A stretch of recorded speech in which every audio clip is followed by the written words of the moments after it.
Hi everybody, welcome back again. We're talking about the hips yet again because there's a lot to talk about when it comes to the hips. So today is going to be hip flexion. So bringing the knees up, talking about knee drive essentially. Okay, important when it comes to running and squatting. So it's not just important in the gym; it's important through running as well.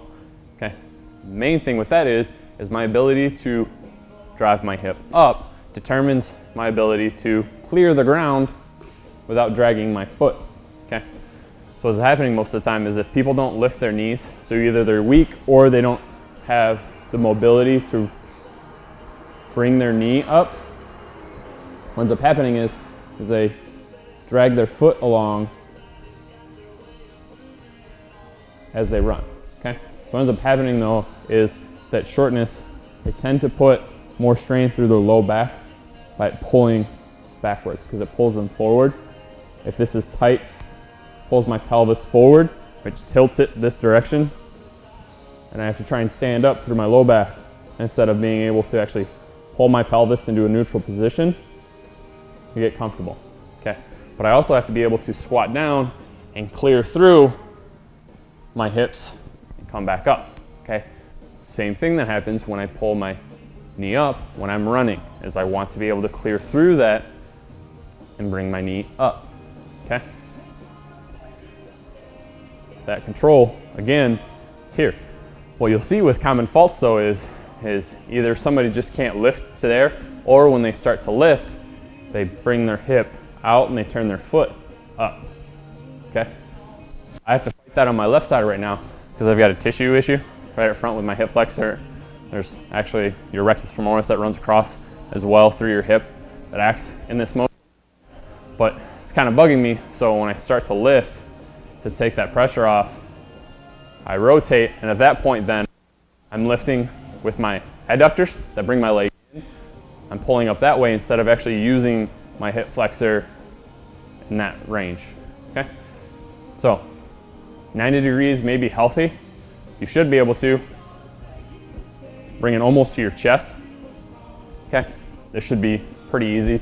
If I bring with some force, I should be able to pretty much kick myself in the chest with my thigh.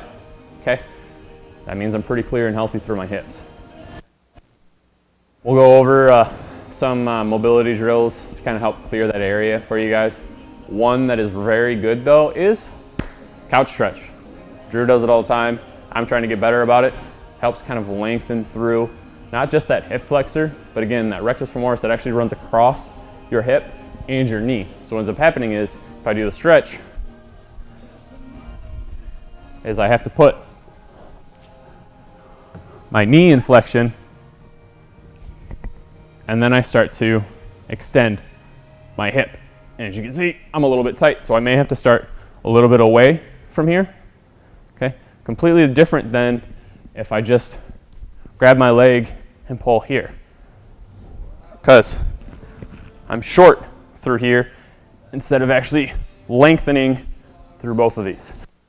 By adding in that couch stretch, by adding in that bit of knee flexion, I put tension on that rectus femoris.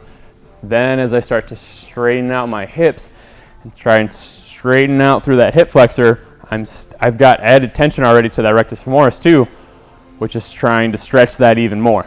And that's why it's a real good stretch for trying to get back into a neutral hip position when it comes to lacking flexion. All right, so that's our fun little tidbit for today, guys. Thanks again for checking us out. I'll show you again some tissue mobilizations coming up for this in particular. And as always, guys, till next time, live, lift, love. I haven't said anything about our social media. Oh well, I suck.